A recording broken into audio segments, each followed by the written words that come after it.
당장 그 개야. 차가운 대리석을 대걸레로 닦던 전처의 입에서 그 말이 나오는 순간 저는 바닥에 주저앉고 말았습니다. 황혼의 불같은 사연이 시작되기 전에 구독과 좋아요 눌러주시고 댓글로 어디서 듣고 계시는지 남겨주세요. 제 인생은 한 번도 비포장도로를 달린 적이 없었습니다. 어릴 때부터 남부러울 것 없이 자랐고 아버지가 일궈놓은 식품 제조 회사를 그대로 물려받았으니까요. 고생이 뭔지도 모르고 살았죠. 남들은 성공하려고 발버둥 칠 때 저는 이미 정상에서 풍경을 감상하고 있었습니다. 참 평탄했습니다. 너무 평탄해서 오히려 지루함이 병처럼 도졌던 것 같아요. 매일 똑같은 결제 서류, 똑같은 거래처 사람들, 그리고 집에 가면 똑같은 모습으로 저를 반기는 아내 유진이까지 모든 게 지겨웠습니다. 아내 유진이는 참 성실한 여자였죠. 제 수발 들며 군소리 없이 살림을 도맡았습니다. 그런데 그 성실함이 어느 순간부터는 숨이 막히더군요. 화장기 없는 얼굴로 된장찌개 냄새를 풍기며 웃어주는데 그 모습이 꼭 낡은 벽지처럼 느껴졌습니다. 뻔하고 따분하고 자극이라곤 찾아볼 수 없는 그런 존재 말이죠. 인생이 이렇게 밋밋하게 끝나도 되는 건가 싶은 허무함이 매일 밤 저를 괴롭혔습니다. 그러다 그 애가 나타났습니다.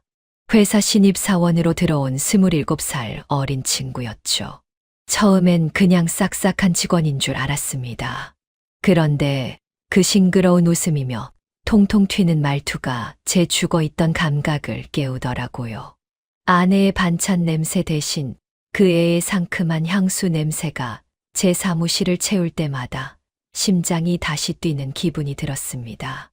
저는 사장이었으니 그 애를 제 곁에 두는 건 일도 아니었습니다. 우선 그 애를 격리직으로 올려앉혔습니다. 숫자를 만지는 일이라 더 자주 보고 더 긴밀하게 이야기할 핑계가 필요했거든요. 그 애는 제가 사주는 명품 가방 하나에 세상을 다 가진 듯 기뻐했습니다. 50이 넘은 나이에 그런 아이 같은 순수함에 홀딱 반해버린 거죠. 아내 유진이에게는 미안한 마음조차 들지 않았습니다. 오히려 저를 이렇게 따분하게 만든 아내 탓을 했죠. 결국 아내에게 들키고 말았습니다. 아내는 울먹이며 어떻게 이럴 수 있느냐고 묻더군요. 저는 당당했습니다. 내가 밖에서 누구를 만나든 너는 그냥 집만 잘 지키면 되는 거 아니냐며 소리를 질렀죠. 너도 좀 거울을 봐라. 맨날 아줌마처럼 퍼져 있으니까 내가 밖으로 도는 거 아니냐고 막말을 퍼부었습니다. 솔직히 말해서 저는 이혼까지 할 생각은 없었습니다. 바람은 바람일 뿐이고 가정이라는 울타리는 그대로 두고 싶었거든요. 아내는 그날 이후로 매일같이 이혼을 요구했습니다. 저는 곧 죽어도 안 해준다고 버텼죠. 내 재산 깎아먹으며 남남이 될 이유가 전혀 없었습니다. 그런데 옆에서 격리 자리를 꿰찬 그 애가 저를 살살 꼬드기더군요. 자기야, 그 아줌마랑 그렇게 지내면 자기도 불행하잖아. 우리끼리 새 출발하자며 매일 밤 콧소리를 냈습니다. 조강지처의 눈물보다 내연녀의 달콤한 속삭임이 훨씬 힘이 셌던 모양입니다. 결국 저는 유진이에게 도장을 찍어줬습니다. 빈몸으로 나가라고 소리를 지르며 아내를 집 밖으로 밀어냈죠. 내가 이 집안에 기여한 게 뭐 있냐? 다 우리 아버지가 물려준 거고 내가 키운 거라며 독서를 내뱉었습니다. 유진이는 입술을 파르르 떨며 짐가방 하나만 들고 나갔습니다. 저는 나가는 아내의 뒷모습을 보며 후련하다고 생각했죠. 이제 이 지긋지긋한 지루함에서 벗어나 화려한 제2의 인생을 살 수 있을 줄 알았습니다. 내연녀를 아예 회사 안방마님처럼 앉혀놓고 저는 세상을 다 얻은 기분으로 돈을 썼습니다. 아버지가 물려주신 회사는 여전히 잘 돌아가고 있었고 제 곁에는 젊고 예쁜 애인이 있었으니까요. 그때는 몰랐습니다.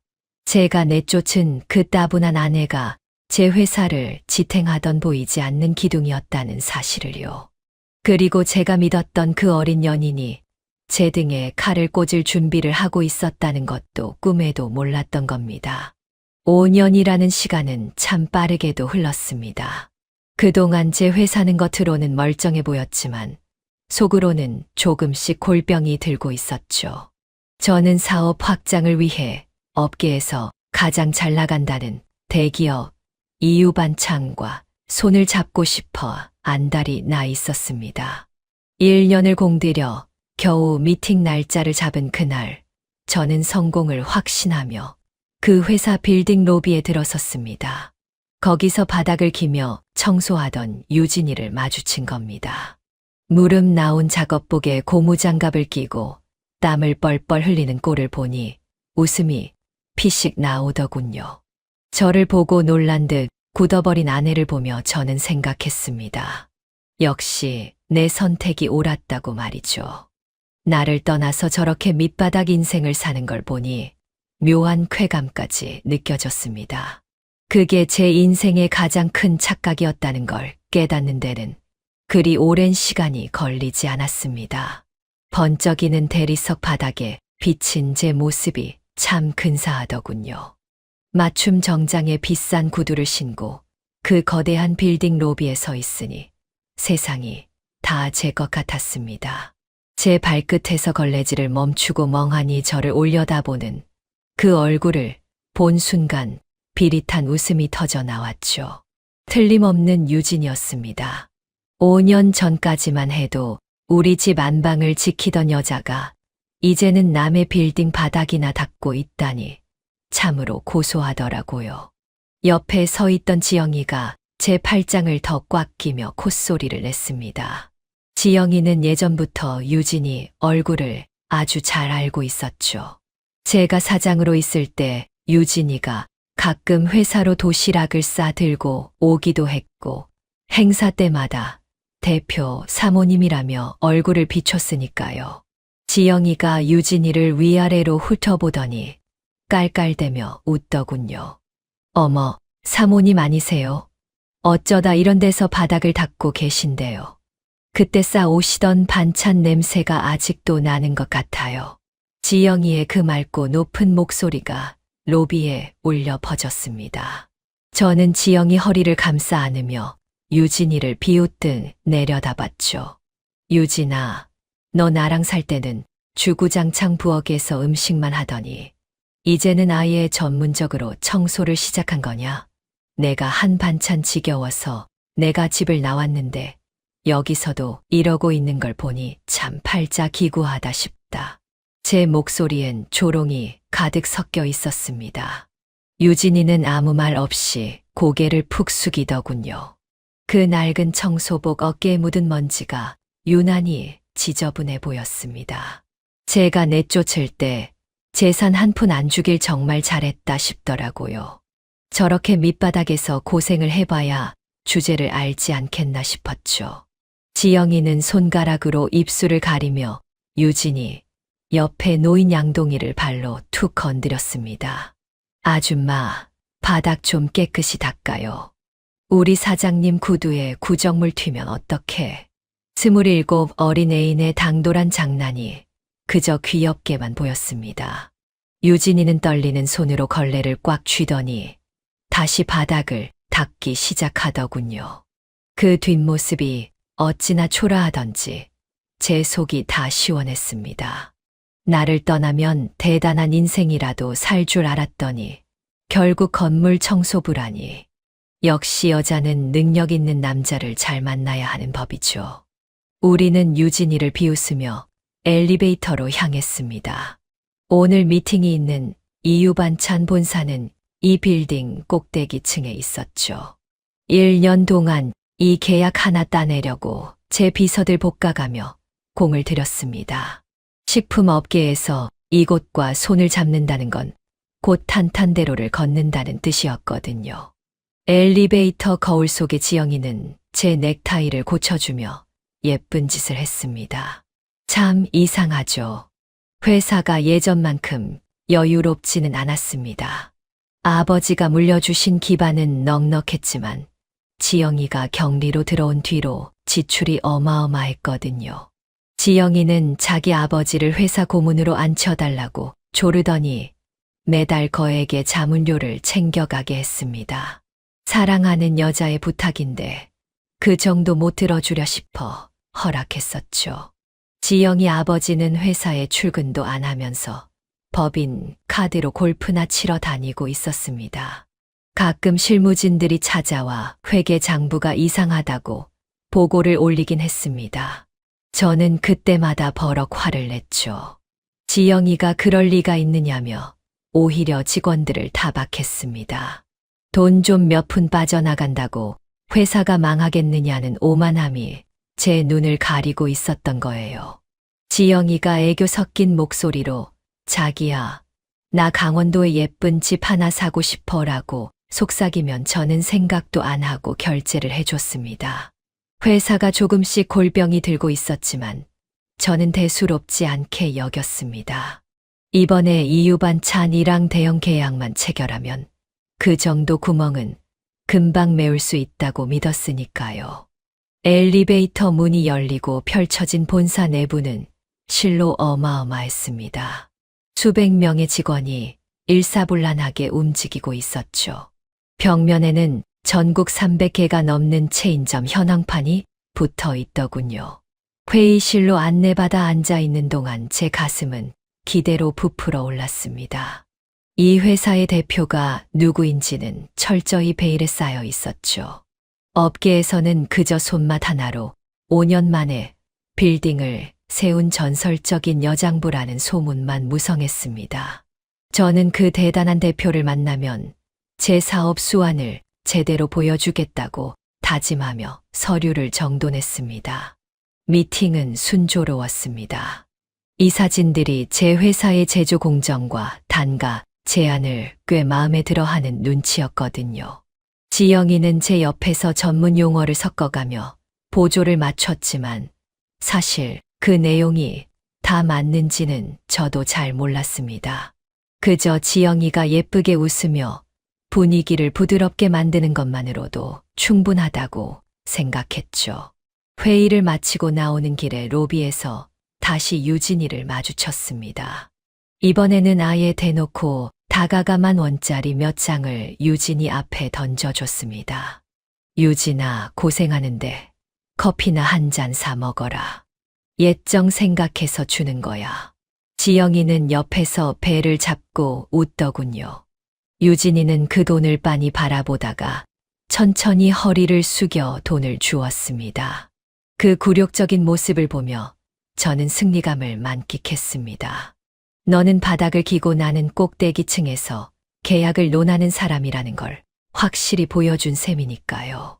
유진이가 돈을 챙겨 주머니에 넣는 걸 확인하고 저는 의기양양하게 빌딩을 빠져나왔습니다. 일주일 뒤면 정식 계약 체결일이었죠. 그날이 제 인생의 화려한 정점이 될 줄로만 믿고 지영이와 축배를 들러갔답니다. 드디어 1년 넘게 공들인 탑이 완성되는 날이 밝았습니다. 제 인생의 제이막이 화려하게 열리는 순간이었죠. 거울 속 제 모습은 그 어느 때보다 당당했습니다. 제일 비싼 맞춤 정장에 번쩍이는 시계를 차고 지영이와 함께 그 빌딩으로 향했죠. 지영이는 오늘따라 더 화려하게 꾸몄더군요. 명품 백을 흔들며 제 팔짱을 끼고 걷는데 세상 모든 남자가 저를 부러워하는 것 같아 어깨가 으쓱했습니다. 빌딩 로비에 들어서자마자 제 눈은 본능적으로 구석을 향했습니다. 역시나 거기서 유진이가 무릎을 꿇고 바닥을 닦고 있더군요. 지저분한 청소 카트 옆에서 땀을 뻘뻘 흘리는 꼴을 보니 오늘도 한마디 안 하고 지나칠 수가 없었죠. 저는 일부러 유진이 근처로 다가가 구두 굽소리를 요란하게 냈습니다. 유진아, 오늘 나 대박 계약하러 가는 날이다. 너는 오늘도 이 차가운 바닥이나 닦으며 내 성공을 밑바닥에서 구경이나 해라. 제 목소리엔 승리자의 여유가 넘쳐 흘렀습니다. 지영이는 한술 더 떠서 유진이의 청소 도구를 발로 툭 치며 깔깔댔죠. 사모님, 오늘 계약 성사되면 저희가 기분 좋게 팁이라도 두둑이 드릴게요. 그 돈으로 제발 시장에서 파는 그 싸구려 옷 좀 갈아입으시고요. 지영이의 비아냥거림에 유진이는 잠시 손을 멈췄지만 여전히 고개를 숙인 채 아무 말이 없었습니다. 그 굴욕적인 침묵이 제 기분을 더 최고조로 끌어올렸죠. 엘리베이터를 타려던 찰나였습니다. 저 멀리서 지난번 미팅 때 봤던 전무와 상무, 이 사진들이 우르르 몰려 나오더군요. 저는 반가운 마음에 허리를 굽히며 인사를 건네려 했습니다. 이 전무님, 오늘 잘 부탁드립니다. 큰 소리로 외치며 다가갔는데 이상한 일이 벌어졌죠. 그 높은 양반들이 제 인사를 받기는커녕 저를 투명인간 취급하며 그대로 스쳐 지나가는 겁니다. 제 인사를 씹고 그들이 향한 곳은 다름 아닌 청소부 유진이 앞이었습니다. 제 눈을 의심할 만한 광경이 펼쳐졌죠. 20명은 좋게 넘어 보이는 회사 간부들이 유진이 앞에서 일제히 90도로 허리를 꺾어 인사를 올리는 겁니다. 대표님, 오셨습니까? 땀을 너무 흘리시는 것 같아 걱정입니다. 전무라는 사람이 유진이의 청소 장갑을 직접 받아들며 쩔쩔매는 꼴을 보는데 제 머릿속이 하얗게 비워졌습니다. 유진이가 천천히 허리를 펴고 일어났습니다. 헝클어진 머리를 대충 쓸어 넘기는데 그 눈빛이 제가 알던 그 순하디순한 유진이가 아니었죠. 전무가 저를 가리키며 유진이에게 소개를 하더군요. 대표님, 이분이 이번에 저희랑 큰 계약을 맺기로 한 강도훈 대표입니다. 그 소리를 듣는 순간 제 다리가 덜컥 풀리며 바닥에 자빠지고 말았습니다. 대표님이라니 청소부 유진이가 이 거대한 빌딩의 주인인 이유반찬 대표라고요. 유진이는 바닥에 볼품없이 주저앉은 저를 차갑게 내려다봤습니다. 예전처럼 된장찌개 냄새 풍기며 웃어주던 그 여자는 어디에도 없었죠. 유진이의 입에서 나온 첫마디는 제 심장을 난도질했습니다. 이 계약 없던 걸로 하시죠. 이런 안목 없는 이 사진들이 조사를 제대로 안 하고 강 대표 같은 사람과 계약을 추진했다니 실망이 큽니다. 유진이의 목소리는 로비 전체에 서늘하게 울려 퍼졌습니다. 1년 동안 공들인 모든 노력이 단 한마디에 먼지처럼 흩어지는 순간이었죠. 저는 정신 나간 사람처럼 유진이의 바지가랑이를 붙잡으려 했습니다. 유진아, 이게 대체 어떻게 된 거야? 내가 왜 여기 대표야? 하지만 제 손이 닿기도 전에 보안 요원들이 저를 가로막았습니다. 옆에 있던 지영이는 상황 파악도 못하고 얼굴이 벌겋게 달아올라 욕설을 퍼붓기 시작했죠. 야, 이 여편네야. 내가 뭔데 우리 계약을 막아. 미쳤어. 지영이의 천박한 고함이 로비를 가득 채웠지만 유진이는 눈 하나 깜짝하지 않았습니다. 오히려 비릿한 웃음을 지으며 비서에게 지시하더군요. 저 강도훈 대표라는 사람 회사 내부 조사 다시 하세요. 경리가 돈을 빼돌린다는 소문이 있던데 그런 부실한 업체랑 우리 소중한 반찬을 만들 수는 없죠. 유진이의 그 말에 제 등줄기에서 식은땀이 폭포수처럼 흘러내렸습니다. 유진이는 미련 없이 고개를 돌려 전용 엘리베이터로 향했습니다. 수많은 직원이 유진이의 뒤를 호위하며 사라지는 모습을 보며 저는 망연자실하게 대리석 바닥만 쳐다봤죠. 제가 조롱하며 10,000원짜리 몇 장을 던져줬던 그 바닥이 이제는 제 인생의 무덤이 된 것 같았습니다. 내연녀 지영이는 옆에서 발을 동동 구르며 제 탓을 해댔고 로비의 조명은 유난히도 차갑게 제 실패를 비추고 있었습니다. 도저히 믿기지가 않았죠. 제 눈앞에서 간부들의 호의를 받으며 사라진 그 여자가 정말 제가 알던 유진이가 맞나 싶어 멍하니 천장만 바라봤습니다. 다리가 후들거려 일어설 엄두도 못 내고 로비 한복판에 주저앉아 있는데 머릿속에 5년 전 그날이 스쳐 지나가더라고요. 단벌 옷에 짐가방 하나 달랑 들고 제 집에서 쫓겨나듯 나갔던 뒷모습이 선명했죠. 그때 저는 그 여자가 길바닥에서 굶어 죽든지 말든지 관심조차 없었습니다. 나중에 사람을 풀어 뒷조사를 해보니 기가 차더군요. 유진이는 이혼하고 나서 연고도 없는 동네 시장 구석에 아주 작은 반찬 가게를 차렸다고 했습니다. 보증금 몇백만 원에 월세 몇십만 원짜리 정말 코딱지만 한 가게였죠. 평생 제 집에서 밥이나 차려주던 여자였으니 먹고 살 길이라곤 그것밖에 없었을 겁니다.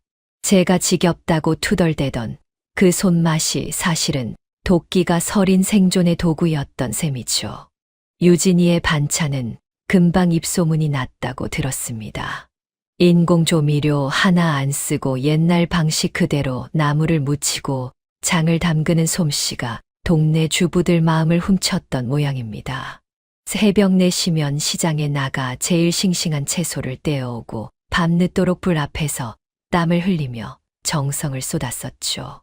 처음엔 시장 사람들이 하나둘 찾기 시작하더니 어느 순간 옆 동네에서도 줄을 서서 사 먹는 맛집이 됐습니다. 운이 좋았던 건지 실력이었던 건지 어떤 대형 유통업체 이사가 그 시장에 들렀다가 우연히 유진이 반찬을 맛봤다고 하더군요. 고향 엄마가 해준 맛이라며 감동을 한 이사는 유진이에게 정식으로 사업 제안을 했습니다. 이름도 없는 작은 가게가 아니라 이유반찬이라는 브랜드를 걸고 체계적으로 키워보자는 제안이었죠. 유진이는 그 기회를 놓치지 않았습니다. 가게를 차린 지 1년 만에 체인점 10개가 생겼고 입소문은 걷잡을 수 없이 퍼져나갔죠. 5년이라는 짧은 세월 동안 유진이는 전국에 300개가 넘는 가맹점을 거느린 거대 기업의 대표가 되어 있었습니다. 제가 아버지가 물려준 기반 위에서 안주하며 지루함을 달래고 있을 때 유진이는 밑바닥에서 피눈물을 흘리며 제국을 건설하고 있었던 겁니다. 이 빌딩을 샀다는 소문이 돌 때만 해도 저는 그게 제 전처일 거라고는 꿈에도 생각 못했었죠.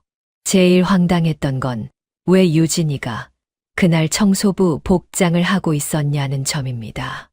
알고 보니 유진이는 대표가 된 지금도 매주 한 번은 직접 로비나 화장실 청소를 한다고 하더군요.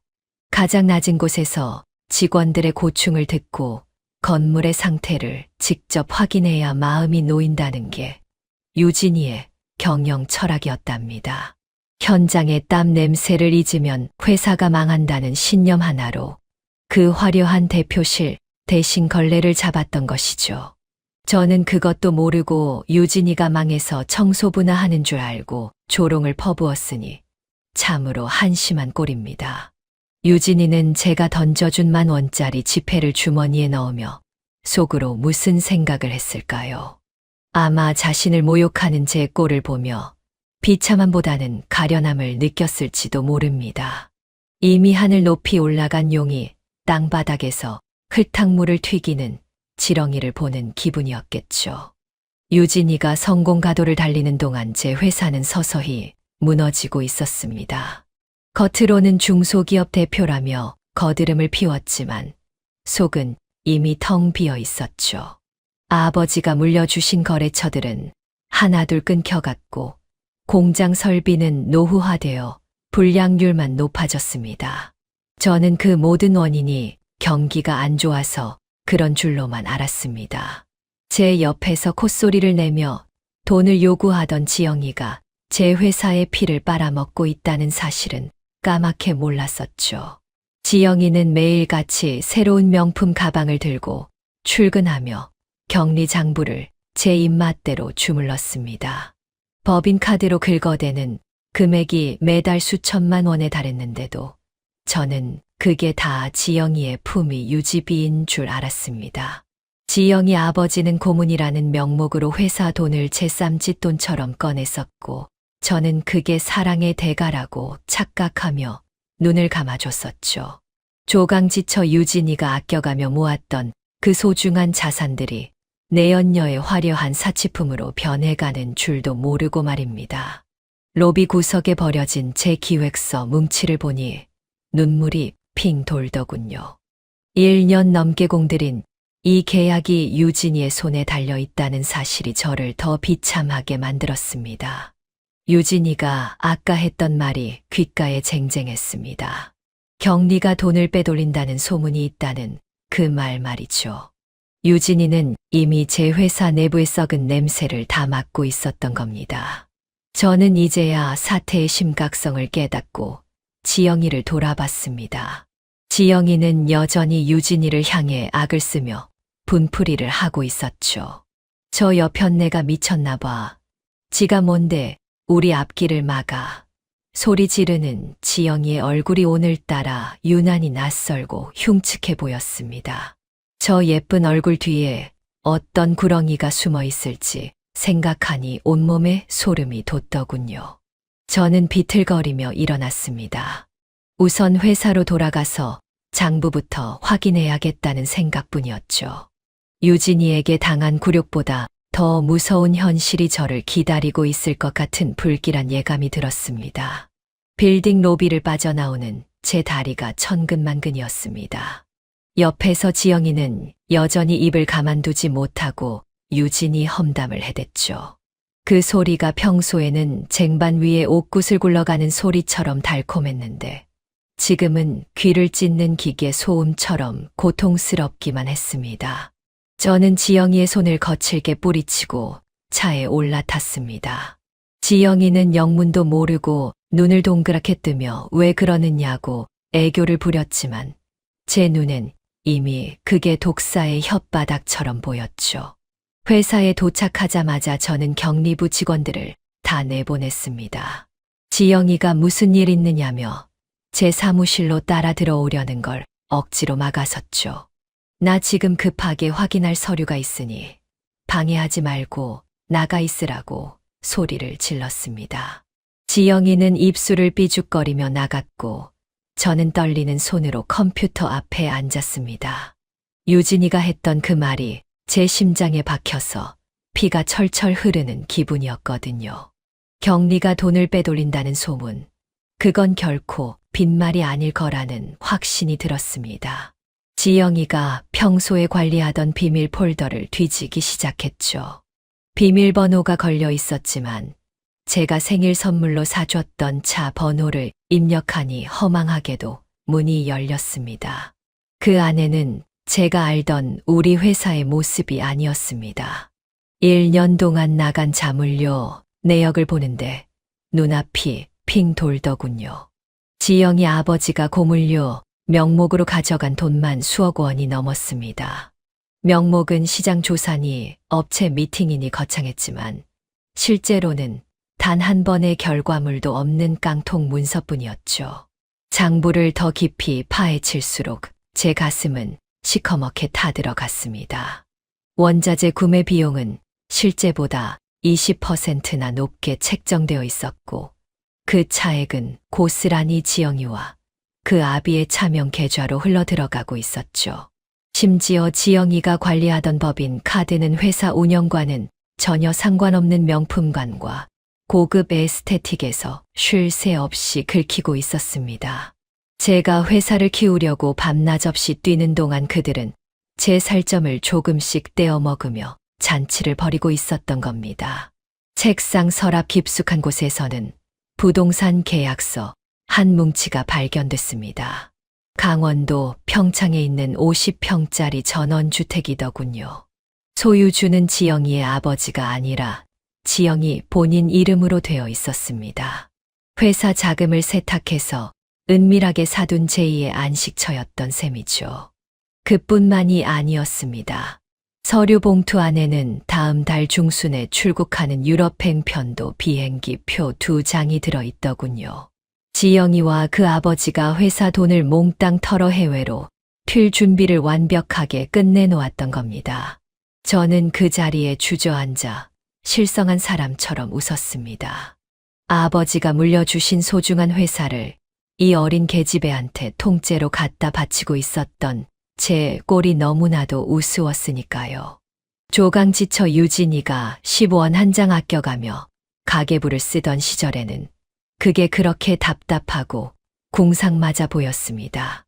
그런데 지금 보니 그 궁상이 제 회사를 지탱하던 가장 튼튼한 방패였다는 걸 이제야 뼈저리게 느꼈습니다.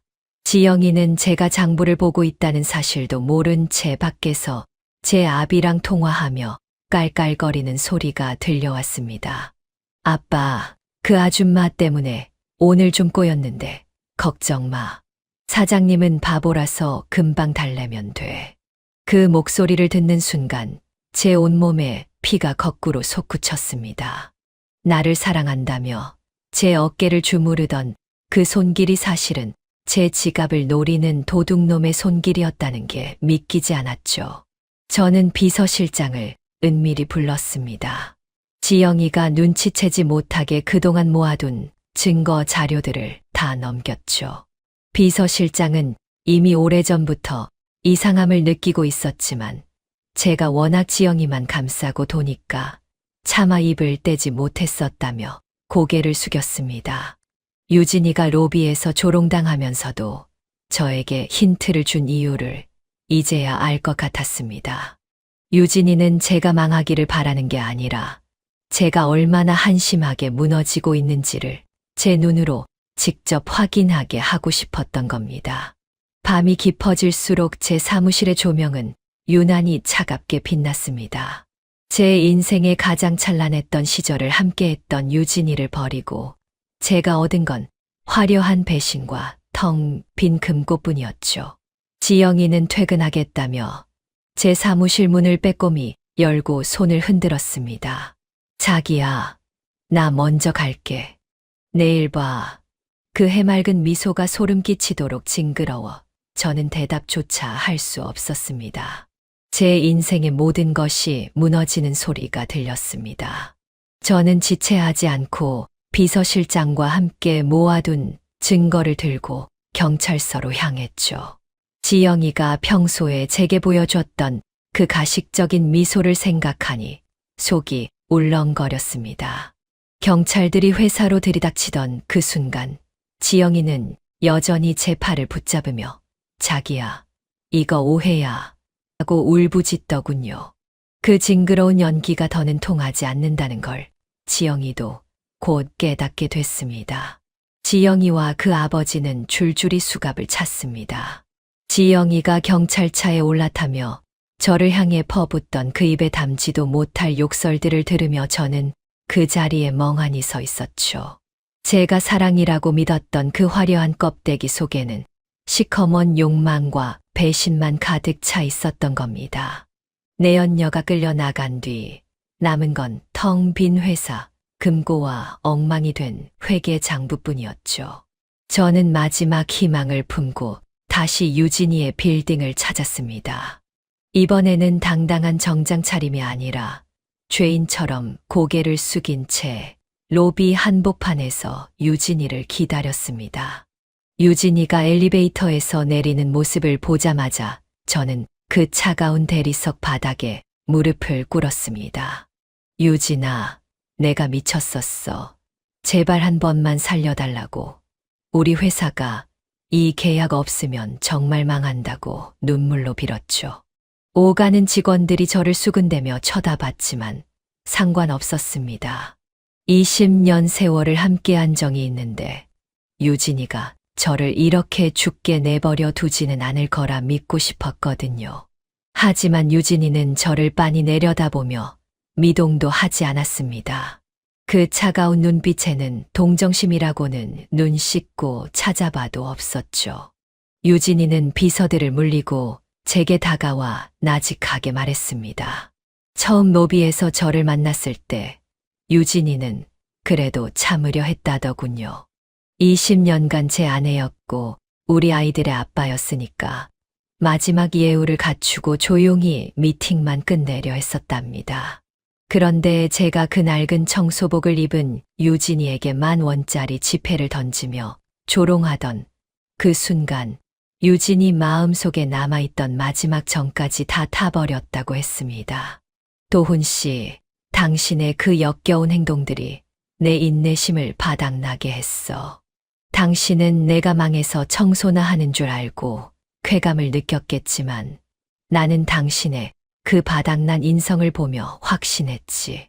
당신 같은 사람과는 다시는 엮이지 말아야겠다고.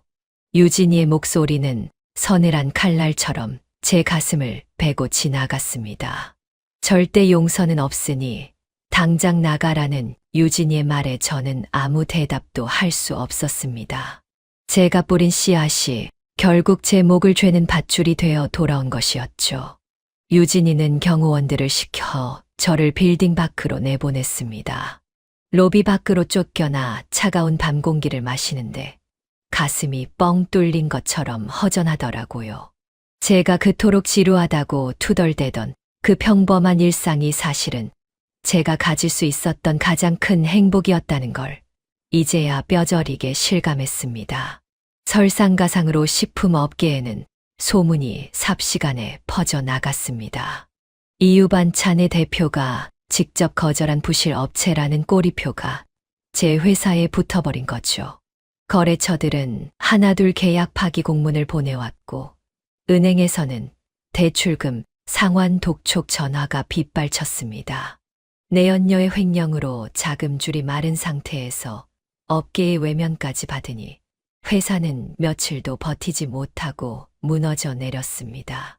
아버지가 평생을 바쳐 일궈온 회사가 제 손에서 모래성처럼 허물어지는 과정을 지켜보며 저는 매일 밤 술로 시간을 보냈습니다.